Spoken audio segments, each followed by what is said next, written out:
और आज के बजट में जो बोला वो शायद महत्वपूर्ण हो सकता है, लेकिन जो नहीं बोला गया वो बहुत ज़्यादा महत्वपूर्ण है।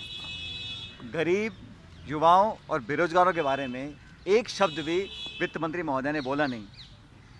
और बड़े आश्चर्य की बात है, जिस सरकार ने 5 वर्षीय योजना की पॉलिसी को समाप्त कर दिया, आज वो 25 साल की रूपरेखा हम लोग हमारे सामने विवरण कर रहे हैं और अपने पिछले 7 साल के कार्यकाल का कोई लेखा जोखा, कोई उपलब्धि, कोई वाइट पेपर प्रस्तुत नहीं किया गया। 700 किसानों ने अपनी जान से हाथ खो दिए। ये 3 जो काले कृषि कानून बनाए थे उसको ज़बरदस्ती लागू करने का 1 साल सरकार ने समय खराब किया, किसानों पर आरोप लगाए, अत्याचार किया गया। और अब जब एमएसपी पर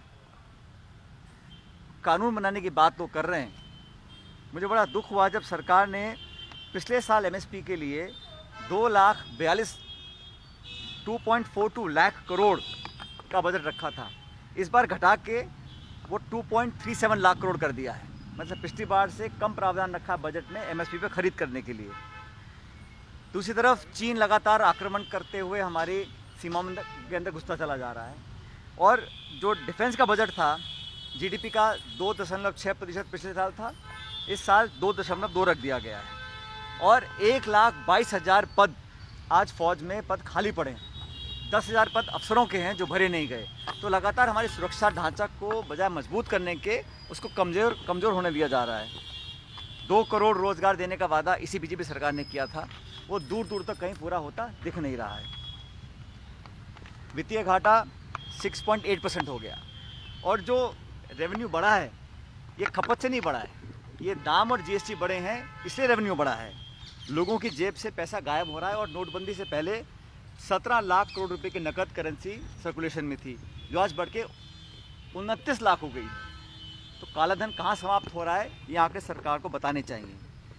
और प्रधानमंत्री जी ने राजस्थान में जो ईस्टर्न कैनाल प्रोजेक्ट है उसके बारे में घोषणा की थी।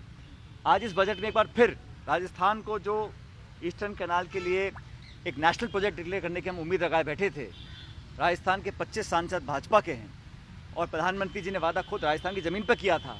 आज वित्त मंत्री महोदया के माध्यम से कोई घोषणा ईस्टर्न कैनाल प्रोजेक्ट के बारे में नहीं हुई। ये राजस्थान को बहुत बड़ा नुकसान उठाना पड़ रहा है। अब निजी निवेश, पब्लिक इन्वेस्टमेंट और विदेशी निवेश सब में कमी आ रही है। सरकार को कोरोना काल के बाद एक ऐसा बजट पेश करना चाहिए था जहां मध्यम वर्ग, छोटे दुकानदार, छोटे व्यवसायी उनकी मदद और सहायता के लिए संसाधन और पैसा उपलब्ध कराते। लेकिन आंकड़ों के जाल में डिजिटल करेंसी का कानून तो बना नहीं है, लेकिन उस पर टैक्स लगाने की बात कर दी है। तो बहुत सारी बातें ऐसी कही गई हैं जो मैं समझता हूँ काल्पनिक हैं, कागजी हैं, लेकिन धरातल पर महंगाई कम करने का, बेरोजगारी कम करने का कोई ठोस कदम इस बजट के माध्यम से जनता के सामने पेश नहीं हुआ। अब चर्चा इस पर होगी, लेकिन मुझे लगता है कि एक और मौका भाजपा ने खोया है। जब वो चाहते तो बहुत कुछ लोगों की मदद कर सकते थे। अब आने वाले समय में पता पड़ेगा। आप सब जानते हो 5 राज्यों में चुनाव होने जा रहे हैं और 10 फरवरी को पहला मतदान होगा। हाल ही में मैं पंजाब, उत्तराखंड और उत्तर प्रदेश का दौरा कर आया हूँ और मुझे लगता है कि कम से कम 4 राज्यों में, उत्तराखंड में, पंजाब में, गोवा और मणिपुर में, यहाँ कांग्रेस पार्टी सरकार बनाएगी। और उत्तर प्रदेश में जो सबसे बड़ा राज्य है, वहाँ पर भारतीय जनता पार्टी का ग्राफ लगातार गिर रहा है। यही कारण है कि 1 दर्जन विधायक बीजेपी से इस्तीफा देके विपक्ष में चले गए। उनके वर्तमान के कैबिनेट के मंत्री, 3 मंत्री इस्तीफा देके चले गए। उत्तराखंड में भी उनके sitting cabinet minister Harak Singh Rawat साहब, वो भाजपा छोड़ के कांग्रेस में ज्वाइन कर गए हैं। तो भाजपा की स्थिति लगातार नाजुक होती जा रही है और जिस प्रकार का प्रचार उनको करना पड़ रहा है, पूरा केंद्र नेतृत्व, प्रधानमंत्री सब वहाँ पे जाके लगातार वोट मांग रहे हैं, आक्रमण कर रहे हैं विपक्ष के ऊपर। अपने काम के दम पर वोट नहीं मिल पा रहा है, इसलिए ध्रुवीकरण की राजनीति हो रही है। और हमेशा जो उत्तर प्रदेश के मुख्यमंत्री हैं वो 80 बनाम 20 की बात करते हैं, मंदिर मस्जिद की बात करते हैं।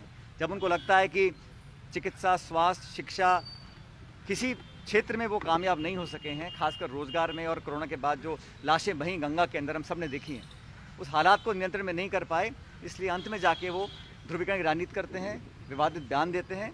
और मुझे लग रहा है कि जनता बदलाव का मन बना चुकी है। और प्रियंका जी ने कांग्रेस के लिए जो पिछले 3 साल में मेहनत करी है, चाहे हाथरस का मुद्दा हो, चाहे उन्नाव का मुद्दा हो, चाहे लखीमपुर खीरी का मुद्दा हो, जिन केंद्रीय मंत्री के पुत्र पर जो आरोप लगे थे उसका सामना करने के लिए, उस दुष्कर्म का, जो हत्या हुई थी, उस अपराध का सामना करने के लिए कांग्रेस कार्यकर्ता सामने आए थे। तो प्रियंका जी की मेहनत, हमने ब्लूप्रिंट तैयार किया है महिलाओं के लिए, किसानों के लिए, युवाओं के लिए। मुझे लगता है कि एक बेहतर विकल्प देने की स्थिति में कांग्रेस पार्टी है और सपा बसपा की सरकारों को पहले भी जनता देख चुकी है।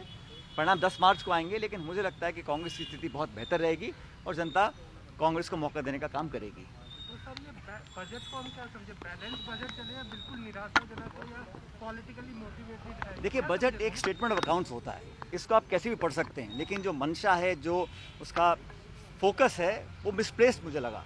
क्योंकि अभी सरकार के 3 साल बचे हुए हैं कार्यकाल के, वो चाहते तो इस बुरी स्थिति में लोगों को राहत देने का काम करना चाहिए। और ये पॉलिसी स्टेटमेंट होता है सरकार का, इसमें आप सिर्फ आंकड़े पढ़ के सुना दें वो नाकाफ़ी है। तो सरकार का मुझे लगा नहीं कि इंटेंशन था कि ज़ख्म पर मरहम लगाएं, या आज जो ऐतिहासिक रिकॉर्ड है हमारे यहाँ देश में बेरोज़गारी का, उस पर वो कुछ ऐसा कदम उठाएं ताकि लोगों को उम्मीद जगे। ऐसा कुछ बजट में दिखाई नहीं दिया। सर, रीट को लेकर के लगातार सवाल उठ रहे हैं और कई जांच की डिमांड कर रहा है, आपका क्या रुख है उस पर? कह रहे हैं कि पायलट साहब भी अभी, देखिए, आप जानते हैं कि पदों को बढ़ाने के लिए मैंने एक पत्र लिखा था मुख्यमंत्री महोदय को, और ये बात स्पष्ट है कि ये बहुत बड़ा मुद्दा है, गंभीर मुद्दा है। ये बेरोज़गार नौजवानों से जुड़ा हुआ मुद्दा है, और ये परीक्षा पे अधिकांश वो लोग देते हैं, नौजवान बच्चे बच्चियाँ, जो मध्यम वर्ग से आते हैं या ग्रामीण परिप्रेक्ष्य में रहने वाले लोग हैं। 26 लाख लोगों ने इस परीक्षा को दिया था, और 26 लाख परिवार मतलब लगभग 1.25 करोड़ लोग इससे सीधा प्रभावित हो रहे हैं। अब जब गड़बड़ियाँ सामने आई हैं तो सरकार ने बर्खास्तियाँ भी की हैं, कड़े कदम उठाए हैं, जांच का गठन का आदेश भी दिया है, और एक कमेटी बनी है जो 45 दिन में राय देगी कि कैसे भविष्य में ऐसी घटना दोबारा ना घटें, तो 45 दिन में राय देगी। सदन के अंदर कानून बनाने का प्रस्ताव भी सरकार की तरफ से आया है कि यह कैसे रिपीट ना हो और कैसे हम लोग यूपीएससी के पैटर्न पे परीक्षाओं को यहाँ पर कंडक्ट करें। क्योंकि मत भूलिए, ये नौजवानों के भविष्य से जुड़ा मुद्दा है, इसमें कोई राजनीति नहीं है। और मैं समझता हूँ इस देश और प्रदेश की जो धरोहर है वो किसान और नौजवान है, उनके भविष्य के साथ किसी भी तरह से खिलवाड़ नहीं होने दिया जाएगा। और मैं समझता हूँ कि विश्वास कायम करने के लिए, इस बात को प्रमाणित करने के लिए कि किसी के भविष्य के साथ खिलवाड़ नहीं किया जाएगा, धोखा नहीं दिया जाएगा, उनके भविष्य को सुरक्षित रखा जाएगा, सरकार को कदम उठाने चाहिए। जांच पारदर्शी होनी चाहिए,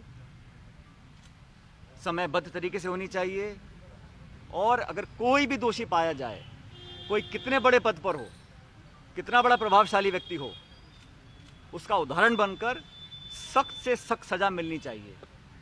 ये तो सरकार को करना ही है। लेकिन जैसे मैंने कहा, इतने लाखों लोगों के, लाखों परिवारों के इससे सीधा प्रभावित होते हैं, बहुतों को निराशा भी हुई होगी, भविष्य के बारे में सवाल उठे होंगे। जिम्मेदारी हम सबकी बनती है कि हम किसी भी नौजवान को अकेला ना छोड़ें, उसके भविष्य की चिंता हम सब लोग करें। और इतने लाखों लोगों का जब जीवन और फ्यूचर डिपेंड होता है तो ये मुद्दा बहुत गंभीर बन जाता है। मुझे लगता है कि सरकार तुरंत कार्रवाई करेगी और समयबद्ध तरीके से, चाहे सोची जांच हो, चाहे कोई जांच हो, लेकिन जांच ईमानदारी से हो, समयबद्ध तरीके से पूर्ण की जाए, और जांच समाप्त होते ही जो दोषी पाया जाए उसके खिलाफ कड़े से कड़ा कदम उठाना पड़ेगा सरकार को। कई मंत्रियों को लेकर आरोप लगा, जांच तो कर ही रही है, एसओजी जांच कर रही है, तथ्य सामने भी आ रहे हैं। जांच कोई भी हो, लेकिन जांच, जैसे मैंने कहा, जनता का, नौजवानों का इकबाल कायम रहे सिस्टम के अंदर, ये बहुत ज़रूरी है। और जांच कोई भी हो, लेकिन जांच जल्द हो, और जांच होने के बाद ऐसा नहीं होना चाहिए कि जब ये मुद्दा सुर्खियों से हट जाए तब इस पर कार्रवाई ना हो। इसलिए कार्रवाई होनी बहुत ज़रूरी है। नमस्कार, मैं हूं मानक गुप्ता। अगर आपको हमारा ये वीडियो पसंद आया हो तो इसे लाइक और शेयर जरूर करें, और हां, हमें सब्सक्राइब और फॉलो करना ना भूलें ताकि आप देश और दुनिया की कोई खबर मिस ना करें। तो जुड़े रहिए हमारे साथ और देखते रहिए न्यूज़ 24।